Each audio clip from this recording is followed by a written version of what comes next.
Season 2, Episode 1 of Tulsa King premiered September 15, 2024 on Paramount+.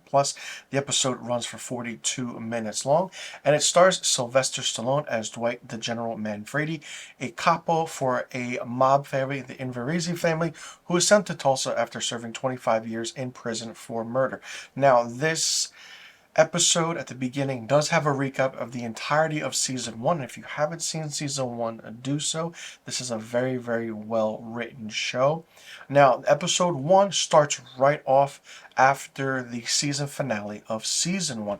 I won't give any details of how Dwight got into prison, but he does make bail through the means of his daughter, who posts about 10% of the $3 million bail that is given. And he kind of meets someone in the prison where he says that, this guy kind of did stuff with energy turbines, wind turbines, kind of took the government out of $12.5 million. So it's like, okay, and then all of a sudden, Dwight's mind starts working a little bit, which is always great because this character is something that you've never seen Sylvester Stallone play in any movie or TV series for that matter, but this is the first television, scripted television show that he's done in his career. Now, all the while, we have the aspect of him trying to figure out certain things, what to do. The new weed store opens up. Everything is happening, and they hire a new muscle, and then the aspect of trying to figure out what is going on in New York with the New York family, with Chicky and kind of, in a way, Vince's character. And then, they kind of, whack Jerry off, but then it's like, all right, what is actually really going on? And so trying to figure out everything, and then Dwight is invited to a kind of fundraiser aspect by Margaret Devereaux, where we are introduced to the new so-called villain of this season, played by Neil McDonough, who goes by the name of Cal Drescher, who is in the oil business, who is also in the weed business, and him and Dwight have a face-to-face and conversation, which is really, really tense, which makes Dwight leave the party. And then that goes into the aspect of, okay, what is happening? And then you see that, Drescher kind of calls someone else, and it's Mr. Bevilacqua, and we see that this character is played by Frank Grillo. So Frank Grillo's character kind of is the one who controls everything in Tulsa, but doesn't know what's really happening, with a casino being opened, a cabaret being opened, a weed store being opened. No one really knows what Dwight Manfredi is doing, except certain means and listening by ear. This is a really interesting episode because we see that while Dwight is out of prison, he does also have a face-to-face conversation with the ATF agent Stacy, who, as I stated in my season 1 episodic reviews, was really, really annoying.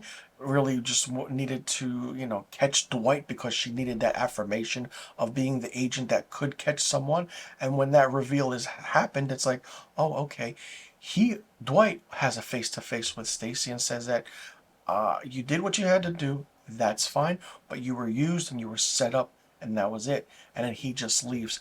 And then he's being tailed by the FBI, the ATF, and it's like a whole cat and mouse game. Not much crazy violence other than what Chicky did, the character that Dominic Lombardozzi plays. And it's like, okay, what is really happening? And what is the connection? So this season is 10 episodes long, and I will be doing episodic weekly reviews of each episode up until the season 2 finale. Season 1 had only 9 episodes, which was really surprising and shocking because, it's like, oh, that's a really odd number to have in a series show. But season 2 looks like it's going to be interesting. Not only that, the series was created by Taylor Sheridan, who has created a slew of shows. One that's popular being Yellowstone, and the showrunner is Terrence Winter. And Terrence Winter as the writer, the executive producer of The Sopranos, Boardwalk Empire. I mean, he has a filmography list that goes a football field long of great TV shows. Really curious to see what's going to happen in season 2, knowing that there are more characters at play now. Not only does Manfredi have his back against the wall in Tulsa now with, Drescher and Bevilacqua, but it's like, okay, what's going on with New York? It's like a whole thing happening. Who can he trust? Who can he not trust? Who will be on his side? Who won't be on his side? That's the interesting thing we have to find out. Let me know in the comment section below what you thought about Season 2, Episode 1 of Tulsa King, titled Back in the Saddle. Did you like it? Did you not like it? What did you think of it? What did you think about the introduction of the new characters in the show? Who do you think is actually the villain of this season? Who don't you think is the villain? What do you think will happen in this season?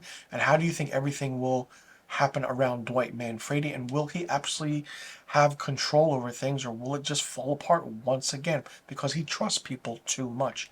Let me know in the comment section below. But all the questions I just asked. I'm Mr. Filmstock. Thanks so much for tuning in. I'll see you all in the next review video, and be sure you tune in next week for my Season 2, Episode 2 review of Tulsa King.